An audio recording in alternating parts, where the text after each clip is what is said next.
Racing 92, Bordeaux-Bègles, l'une des affiches au sommet de cette 10e journée de Top 14. Ce samedi après-midi à la Paris La Défense Arena entre deux prétendants en phase finale. Le Racing 92 est dans le dur toutefois sur ce début d'exercice en quête de performance et de régularité, surtout à domicile. Mais en face, il y a une équipe qui tourne à plein régime, c'est Bordeaux-Bègles. Bordeaux-Bègles qui est confortablement installé à la deuxième place du Top 14 et qui domine ce début de match. Oui, mais voilà, première action francilienne et premier essai de la partie, signé Virimi Vakatawa, superbement servi par son demi de mêlée Teddy Iribaren. 5-0 en faveur du Racing. La réplique girondine, elle intervient enfin peu avant la demi-heure de jeu. Un copier-coller presque de l'essai de Vakatawa, inscrit quelques minutes plus tôt. Cette fois, c'est Semir Adradra, l'international fidjien, qui trouve l'embut. Semir Adradra annoncé à Bristol en Angleterre la saison prochaine. 8-7 pour le Racing 92 après une pénalité de Teddy Iribaren.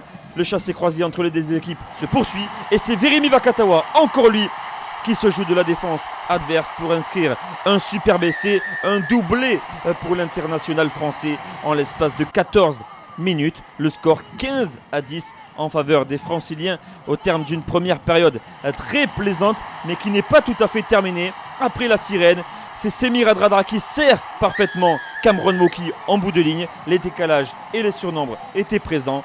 Le troisième ligne inscrit donc le deuxième essai de sa formation après une très belle passe sautée de Mathieu Jalibert. Mathieu Jalibert qui transformera cet essai en coin.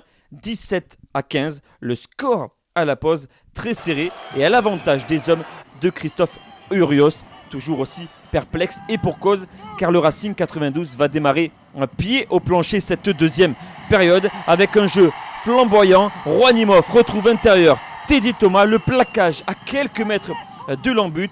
Le jeu se poursuit et la puissance ici des avants. Finn Russell également sollicité. Teddy Iribaren encore. Le relais de Venceslas Loré. La passe après contact à destination de Sedate Gomez. Sa troisième essai pour les coéquipiers de Virimi Vakatawa dans cette partie. 22-17 et le quatrième essai, il intervient sur cette bévue défensive d'Adrien Pellissier. Le mauvais lancer des Girondins.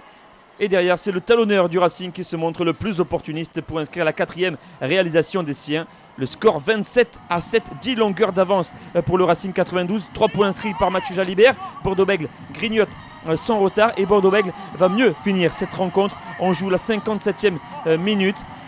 Les avants de l'UBB font l'effort et tout juste entré en jeu. C'est le droitier remplaçant Lexo Kolashvili qui trouve la faille. Monsieur Dufort accorde l'essai après arbitrage vidéo. Revoilà Bordeaux-Bègles au contact. 27 partout dans ce match à suspense et qui n'est pas totalement terminé. Dégagement catastrophe de Teddy Thomas. Le ballon ne sort pas hors des limites du terrain. La relance encore une fois de Cordero qui aura fait un match fantastique et qui sert à merveille Semir Adradra, lui aussi auteur d'un doublé. La puissance du 3/4 centre fidjien, personne pour l'arrêter et l'UBB reprend les commandes de la rencontre. Mathieu Jalibert transforme 34-27. Les joueurs de Laurent Travers prendront la pénalité après la sirène pour se contenter du bonus défensif. Victoire très importante à l'extérieur pour l'UBB qui confirme encore et toujours. Le Racing 92 retombe dans ses travers.